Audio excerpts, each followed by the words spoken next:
هو القرآن والفرقان. Anak-anak ibu semuanya, sebelum tonton video ini, jangan lupa berdoa sebelum belajar. Allahumma inni as'aluka ilman nafi'an wa rizqan thayyiban wa amalan mutaqabbalan. Semangat ya, semangat ya, semangat ya. Bismillahirrahmanirrahim. Assalamualaikum warahmatullahi wabarakatuh. Anak-anak ibu semuanya kelas 2. Baik kelas 2 akhwat maupun kelas pada 2 pagi hari ini kalian semua yang sedang belajar dari rumah dalam keadaan sehat dan juga tetap semangat. Pada pagi hari ini bertemu kembali bersama dengan Bu Mundi. Kita akan belajar materi tematik tema 3, subtema 4, pembelajaran 1 sampai 6. Di sini Ibu akan mengambil muatan pelajaran bahasa Indonesia dan juga PKN.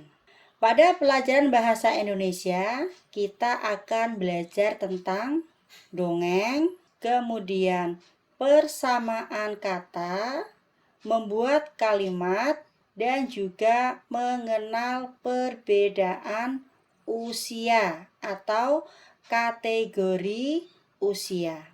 Untuk pelajaran PKN, kita akan belajar tentang mengenal berbagai suku bangsa yang ada di Indonesia. Anak-anak ibu semuanya, untuk materi bahasa Indonesia di tema 3, subtema 4, di sini kebanyakan yang dibahas adalah dongeng. Apa itu dongeng? Dongeng adalah cerita yang tidak nyata atau cerita yang tidak benar-benar terjadi. Jadi cerita itu dusta atau tidak nyata. Makanya para ulama ahlu sunnah itu melarang kita untuk membaca dongeng. Terus bagaimana ibu? Nah, ahsannya kita membaca cerita yang nyata. Misalnya seperti membaca kisah Nabi Muhammad SAW atau kita membaca kisah sahabat Nabi. Anak-anak ibu semuanya kelas 2, pada pagi hari ini ibu akan menceritakan sedikit ya salah satu sahabat Nabi Muhammad SAW, yaitu Abdurrahman bin Auf. Abdurrahman bin Auf adalah salah satu sahabat Nabi yang dijamin masuk surga. Jadi ada 10 sahabat Nabi yang dijamin masuk surga oleh beliau Shallallahu alaihi wasallam.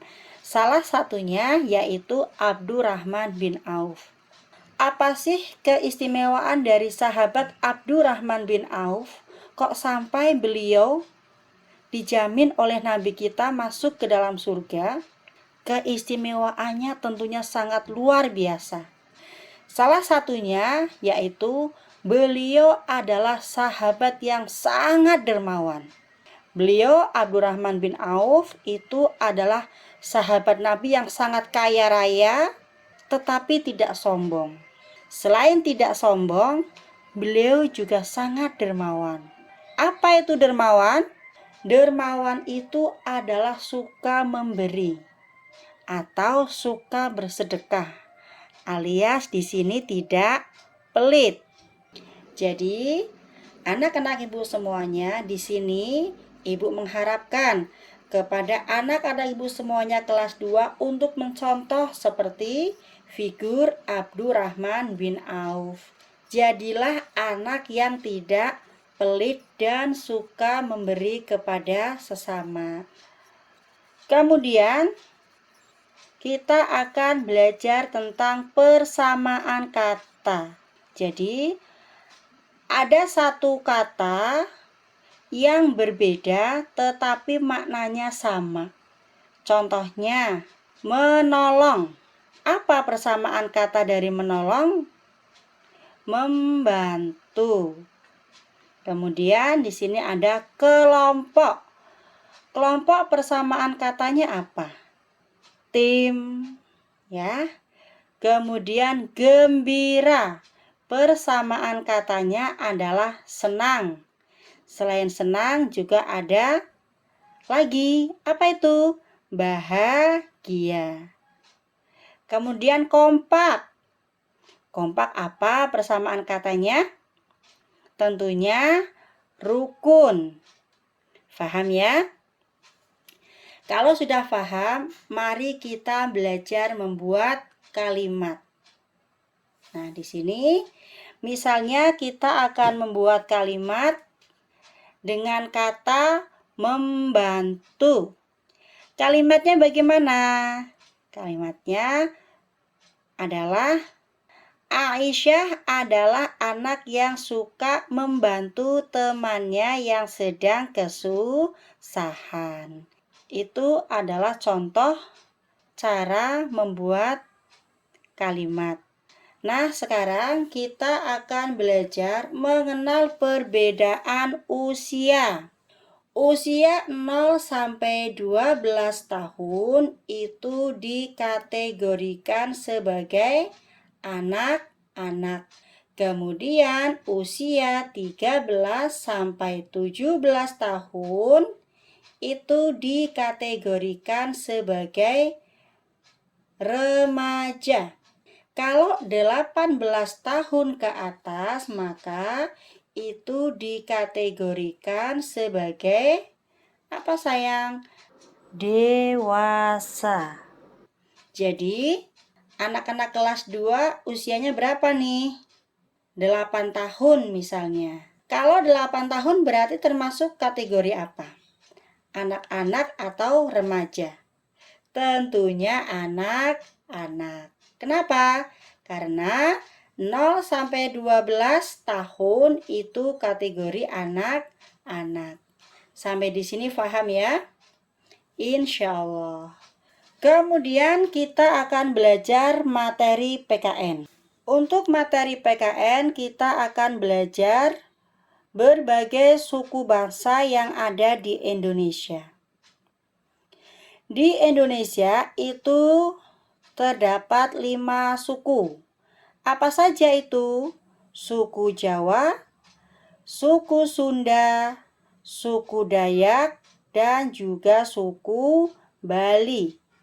Suku Jawa itu berasal dari Jawa. Kalau suku Sunda itu berasal dari Jawa Barat. Kemudian suku Batak itu berasal dari Sumatera Utara. Kemudian suku Dayak berasal dari Kalimantan. Dan suku Bali itu berasal dari Bali. Kalian semua tolong dihafalkan kelima suku yang Ibu sebutkan tadi. Anak-anak Ibu semuanya, ya, meskipun kita berasal dari berbagai suku, contohnya ibu guru itu dari Jawa. Kemudian tentunya anak-anak yang sedang belajar dari rumah juga ada yang berasal dari suku Sunda. Nah, walaupun kita ini berasal dari berbagai suku, kita harus saling menghormati dan juga saling menghargai. Mengapa kita harus saling menghargai dan juga saling menghormati? Ya, tentunya agar tercipta kerukunan ya di masyarakat. Anak-anak Ibu semuanya, untuk materi bahasa Indonesia dan juga PKN pada hari ini Ibu cukupkan sampai di sini. Kemudian kalian jawab pertanyaan dari Bu Guru. Setelah itu kalian kirim ke Ibu Guru Wali kelas masing-masing. Sekian dari Ibu. Semoga Allah memudahkan kalian semua di dalam menuntut ilmu. Barakallahu fikum. Wassalamualaikum warahmatullahi wabarakatuh.